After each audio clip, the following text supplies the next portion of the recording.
आसंता काली ହେଉଛି ପ୍ରଥମ ଅଷ୍ଟମୀ। ଶ୍ରୀମନ୍ଦିରରେ ପୋଢୁଆ ହେବେ ମହାପ୍ରଭୁ ଶ୍ରୀ ଜଗନ୍ନାଥ। ଏଥିପାଇଁ ମହାପ୍ରଭୁଙ୍କ ମାମୁଁ ଘର କଟକ ନିଆଳି ଶ୍ରୀ ମାଧବାନନ୍ଦ ଜୀଉ ମନ୍ଦିରରୁ ଆସିଛି ପୋଢୁଆ ଭାର।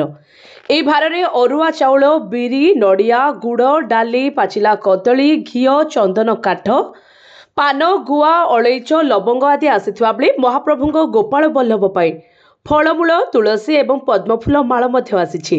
ନିଆଳିରୁ ପ୍ରଭୁ ମାଧବାନନ୍ଦ ଜୀଉଙ୍କ ସେବାୟତ ଏବଂ ସ୍ଥାନୀୟ ଲୋକମାନେ ଆଜି ଅପରାହ୍ନରେ ଗୁଣ୍ଡିଚା ମନ୍ଦିରରେ ପହଞ୍ଚିବା ପରେ ଏକ ବିରାଟ ଶୋଭାଯାତ୍ରାରେ ପତାକା, ପାରମ୍ପରିକ ବାଦ୍ୟ ନୃତ୍ୟରେ ପାଇକ ଆଖଡ଼ା, ରାମତାଳି, ଲଉଡ଼ି, ଘୋଡ଼ାନାଚ ସାଙ୍ଗକୁ ସଂକୀର୍ତ୍ତନ ମଣ୍ଡଳୀଙ୍କ ସଂକୀର୍ତ୍ତନରେ ଆସିଥିଲେ। ଶ୍ରୀକ୍ଷେତ୍ରରେ ଏକ ଆଧ୍ୟାତ୍ମିକ ପରିବେଶ ସୃଷ୍ଟି ହୋଇଥିଲା। ତେବେ ପୋଢୁଆ ଭାର ଆଣି ଶ୍ରୀମନ୍ଦିର କାର୍ଯ୍ୟାଳୟରେ ଦିଆଯାଇଥିଲା। ମଙ୍ଗଳା ପୁରାଣରେ ମହାପ୍ରଭୁଙ୍କ ମାମୁଁ ଘର ନିଆଳିର ମାଧବାନନ୍ଦ ଜୀଉ ବୋଲି ଉଲ୍ଲେଖ ରହିଛି। ଆଉ ବହୁ ପୂର୍ବରୁ ଏହି ପୋଢୁଆ ଭାର ଆସୁଥିଲା, କିନ୍ତୁ କେତେକ ସମସ୍ୟା ଯୋଗୁଁ ଏହା ଆସିପାରିନଥିଲା। ଗତ 2019 ମସିହାରେ ସ୍ଥାନୀୟ ଲୋକମାନେ ଏକାଠି ହୋଇ ପୁଣି ଏହି ପରମ୍ପରା ଆରମ୍ଭ କରିଥିବା ବେଳେ ଶ୍ରୀକ୍ଷେତ୍ରରେ ଆଜି ଏକ ଆଧ୍ୟାତ୍ମିକ ପରିବେଶ ସୃଷ୍ଟି ହୋଇଥିଲା। ମୋ ନାଁ ଭାଗୀରଥୀ ଆଚାର୍ଯ୍ୟ। ମୁଁ କଟକ ଜିଲ୍ଲା ନିଆଳି ବ୍ଲକ ପବିତ୍ର ପ୍ରାଚୀନଦୀ କୂଳ ଅବସ୍ଥିତ ମାଧବ ଗ୍ରାମରୁ ମହାପ୍ରଭୁ ଜଗନ୍ନାଥ କାଳିଆ ଶାନ୍ତ କୋଟି ଓଡ଼ିଆର ମୌଡ଼ମଣି। ରାତି ପାଇଲେ ମାର୍ଗଶିର ମାସ କୃଷ୍ଣପକ୍ଷ ଅଷ୍ଟମୀ ତିଥି। ଯେଉଁ ଅଷ୍ଟମୀ ତିଥିରେ ଘରର ଜ୍ୟେଷ୍ଠ ପୁତ୍ର ଜ୍ୟେଷ୍ଠ କନ୍ୟାମାନଙ୍କୁ ପୋଢ଼ୁଆ କରାଯାଏ।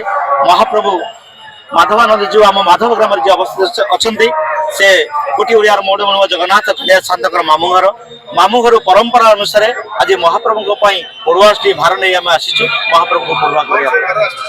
ଭାରରେ ଆମର ଅରୁଆ ଚାଉଳ ଅଛି, ମୁଗ ଅଛି, ବିରି ଅଛି, ନୂଆ ବସ୍ତ୍ର ପାଟ ଅଛି, 108 ପଦ୍ମ ଫୁଲ ଅଛି, ଆମର କୁଶ ଫୁଲ ଅଛି, ଭଲ ପାନ ଆମର ଲବଙ୍ଗ, ଗୁଜୁରାତି, ଅଳେଇଚ ମହାପ୍ରଭୁଙ୍କର ଯେଉଁ ସୁବାସିତ ପାନ ମହାପ୍ରଭୁଙ୍କର ଅଛି, ତୁଳସୀ ପତ୍ର ଅଛି। ପୋଢ଼ୁଆ ଅଷ୍ଟମୀରେ ଯାହା ଯାହା ସବୁ ଦରକାର ହୁଏ ପିଲାମାନଙ୍କୁ ପୋଢ଼ୁଆ କରିବା ପାଇଁ ମାମୁଁ ଘରୁ ଯାହା ସବୁ ଆସେ, ପିଠା ଅଛି, ଅନେକ ଜିନିଷ, ଫଳ ଅଛି, ପାଚିଲା କଦଳୀ ଅଛି, ପ୍ରତ୍ୟେକ ଜିନିଷ ଅଛି। ଆମର ଶ୍ରଦ୍ଧାଳୁ ଭକ୍ତମାନେ ପବିତ୍ର ନିଆଳି ମାଟିରୁ ଆଜି ପବିତ୍ର ନିଆଳି ବ୍ଲକର ମାଧବ ଗ୍ରାମରୁ ଛୁଟି ଆସିଛନ୍ତି ଶ୍ରୀକ୍ଷେତ୍ରକୁ। ମହାପ୍ରଭୁ ପୂର୍ବରୁ କିମ୍ବଦନ୍ତୀ ଅଛି ବୋଲି ଆମେ ଜାଣିଛୁ, ଶୁଣୁଛୁ, ଆମର ପୂର୍ବପୁରୁଷମାନେ କୁହନ୍ତି। ଏ ପରମ୍ପରା ବହୁ ଆଗରୁ ଚାଲୁଥିଲା।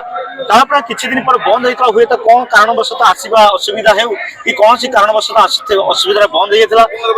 କିନ୍ତୁ ମୋ ମହାପ୍ରଭୁ ଜଗନ୍ନାଥ କାଳିଆ ଶାନ୍ତଙ୍କର ଡୋରି ନ ଲାଗିଲେ କିଛି ହୁଏନି। ତାଙ୍କ ଇଚ୍ଛାରେ ସୃଷ୍ଟି ଚାଲୁଛି।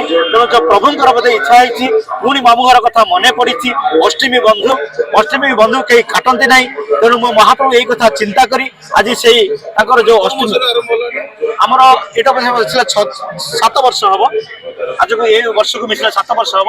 ପୁଣି ପରମ୍ପରାକୁ ମୋ ମହାପ୍ରଭୁଙ୍କର ଇଙ୍ଗିତରେ, ମୋ ମହାପ୍ରଭୁଙ୍କ ଇଚ୍ଛାରେ ପୁଣି ସେଇ କାର୍ଯ୍ୟକ୍ରମ ଆମେ ଚାଲୁ ରଖିଛୁ। ମହାପ୍ରଭୁଙ୍କର କରୁଣା ଏ ଜଗତର ହଜାର ହଜାର ଭକ୍ତ ଆଖି ତ ପାଉନି, ବଡ଼ଦାଣ୍ଡ ବୋଧେ ପୂର୍ଣ୍ଣ ହେଇଯାଇଛି। ଶ୍ରୀମନ୍ଦିରରୁ ଗୁଣ୍ଡିଚା ମନ୍ଦିର ପର୍ଯ୍ୟନ୍ତ ହଜାର ହଜାର ଭକ୍ତ, ଲକ୍ଷ ଲକ୍ଷ ଭକ୍ତ, ଆଖି ପାଉନି ଆମର। କେତେ ଭକ୍ତ, କାହାକୁ ନିମନ୍ତ୍ରଣ ଦିଆଯାଏନି, ଗୁଆ ନେଇ ଦିଆଯାଏନି, କାହାକୁ ହ୍ୱାଟ୍ସଆପ୍ରେ ମେସେଜ ପଠାଯାଏନି। ସବୁ ପ୍ରଭୁଙ୍କର ଡୋରି ଲାଗିଛି। ଆଜି ପ୍ରଭୁଙ୍କର ଡୋରିରେ ଲକ୍ଷ ଲକ୍ଷ ଭକ୍ତ ଆଜି ମହାପ୍ରଭୁଙ୍କ ନିକଟରୁ ଛୁଟି ଆସିଛନ୍ତି। ସେଇ ପୋଢ଼ୁଆ ଅଷ୍ଟମୀର ଭାର ଧରି ତାଙ୍କ ମାମୁଁ ଘର ମାଧବରୁ ମହାପ୍ରଭୁ ସେ ମାଧବନାଥ ଜୀଙ୍କ ନିକଟରୁ। ଜୟ ଜଗନ୍ନାଥ, ଜୟ ଜୟ ଜଗନ୍ନାଥ, ଜୟ ଜଗନ୍ନାଥ। ମୁଁ ଡକ୍ଟର ଧୃତି ଦାସ, ଶ୍ରୀ ଜଗନ୍ନାଥ ସଂସ୍କୃତି ଗବେଷକ।